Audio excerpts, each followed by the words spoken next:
Salut les papas et les futurs papas, j'espère que vous allez bien, je suis content de vous retrouver pour cette 11e vidéo qui a pour sujet le sport à l'école. Donc je vais essayer de me concentrer sur l'école primaire, ne pas aller taper sur le collège et le lycée, mais essayer de me concentrer sur le primaire. Pourquoi? Parce que ça sera la base de l'évolution de l'enfant. Donc, si j'ai essayé de me renseigner un petit peu, j'ai eu la chance de pouvoir parler avec une amie qui m'a donné quelques documents, qui m'a orienté sur le sujet. Je suis aussi allé voir la maîtresse de mon grand. Donc, du coup, j'ai essayé de comprendre leur, euh, leur développement sportif. Donc, l'enseignement, il est basé sur plusieurs activités. Donc, vous allez retrouver les activités athlétiques, donc tout ce qui est en lien avec les actions de courir, sauter, lancer, etc.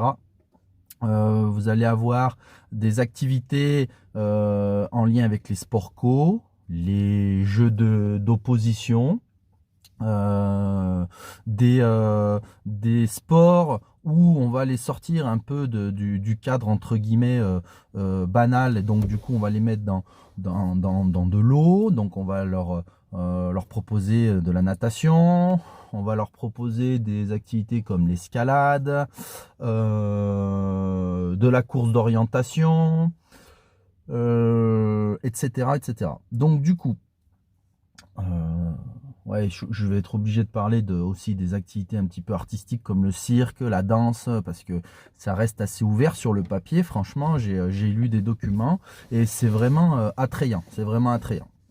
Il faut savoir que cet apprentissage-là et ce développement sportif-là, il est annualisé. Donc, ils ont tant d'heures à faire dans l'année. Ces heures-là, elles sont dispatchées dans la semaine, eh ben, au bon vouloir de la maîtresse. Donc, la maîtresse va s'organiser comme elle le souhaite et surtout comme elle le peut. C'est le plus chiant parce que on va parler d'inégalité très très vite hein, en fonction de l'école dans laquelle on est, de l'investissement et ben aussi de la maîtresse. On va avoir eh ben, de grosses inégalités. Certaines écoles vont mettre l'accent sur la natation parce que c'est la région qui le veut. Voilà, ce qui se passe en région parisienne et en région PACA, ben, c'est pas la même chose. Donc avec des intervenants externes ou non, des spécialistes de discipline. Donc il y a beaucoup d'inégalités pour ce développement-là déjà de base. Mais il y a de quoi faire hein, si on en a envie. Donc du coup, un développement qui est annualisé. Chaque semaine, la maîtresse va proposer une activité en essayant de respecter l'évolution de l'enfant, le temps d'attention de l'enfant. Voilà. Le tout au milieu de temps de récré.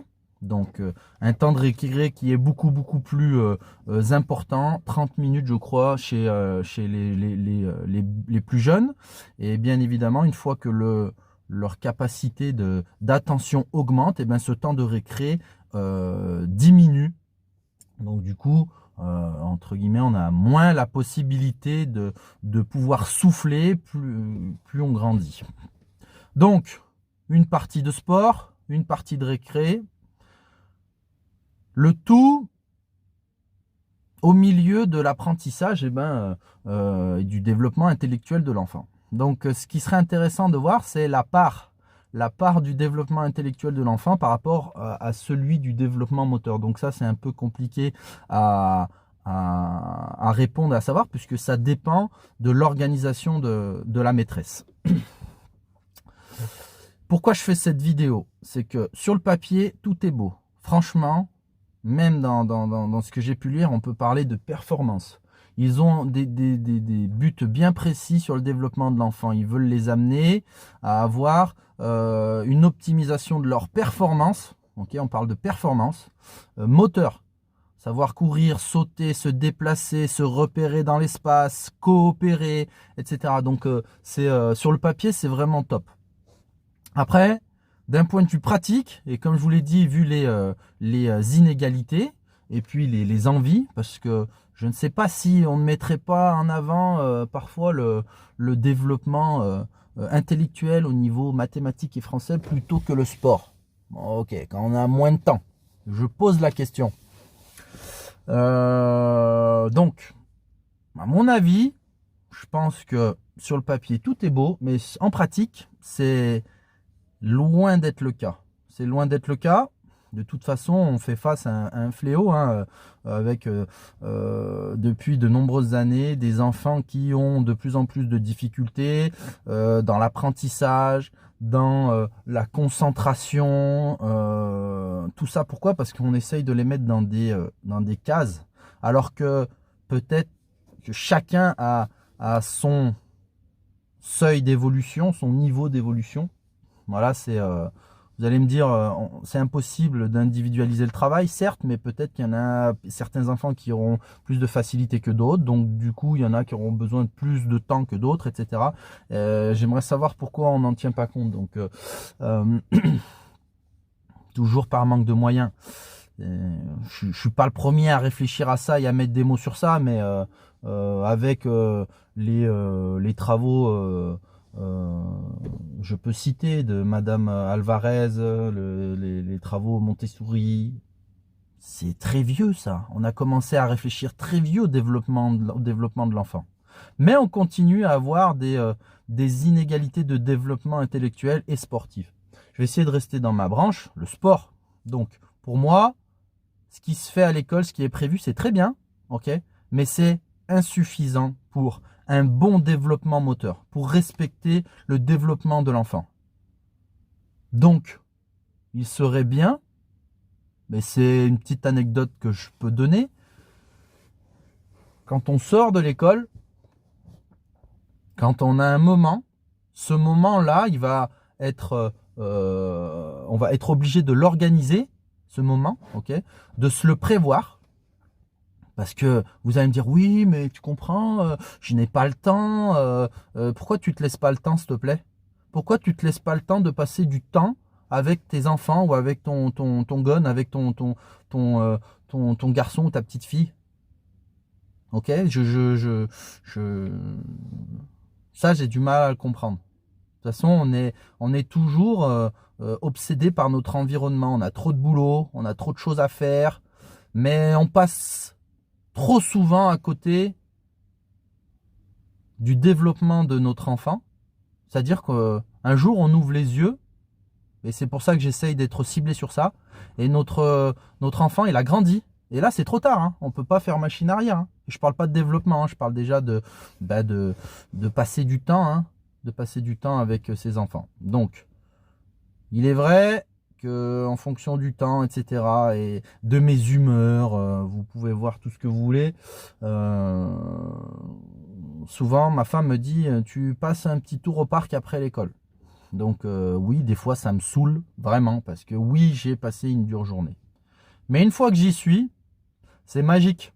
Vraiment, c'est magique. Pourquoi? Parce que je vois des enfants qui sont, je parle des miens, hein, des enfants qui sont super contents d'être là dans cet environnement. Donc au fur et à mesure de leur évolution, les jeux deviennent plus en plus attrayants. Donc là, je suis dans le cache-cache.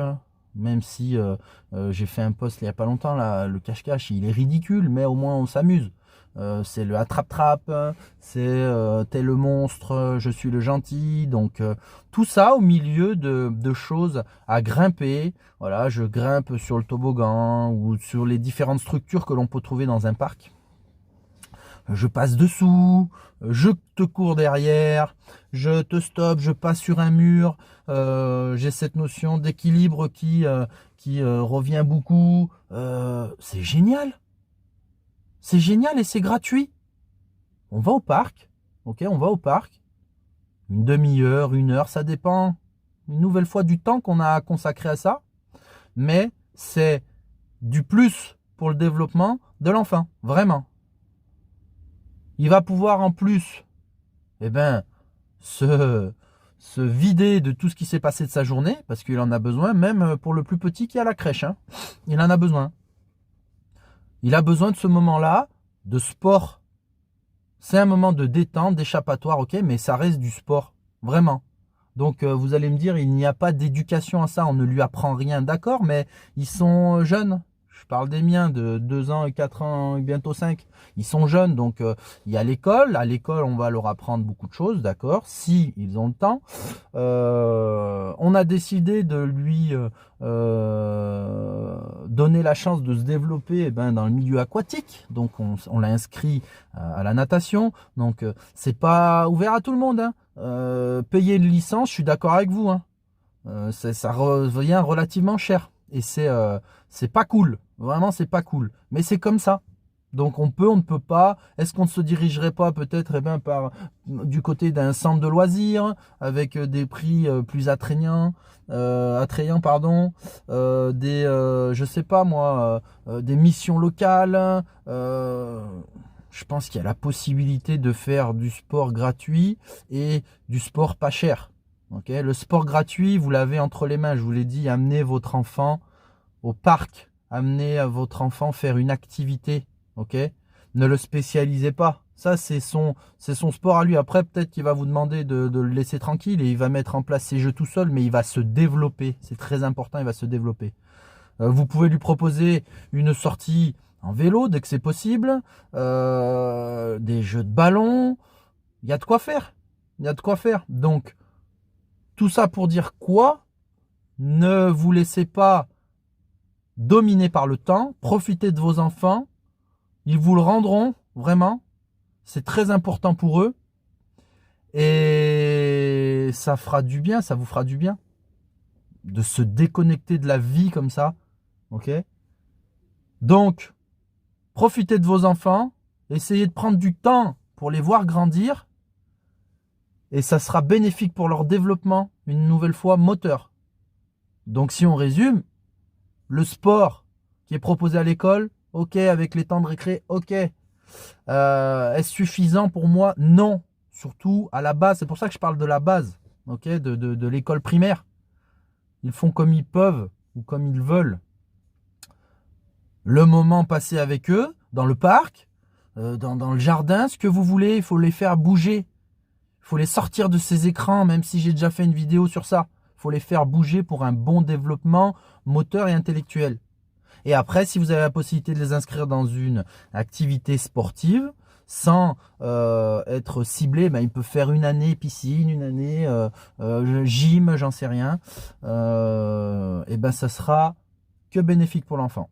Donc, je vous remercie de m'avoir écouté. Si vous avez des anecdotes, eh ben, je suis preneur. Vraiment sur les activités, vous pouvez me laisser un petit message dessous.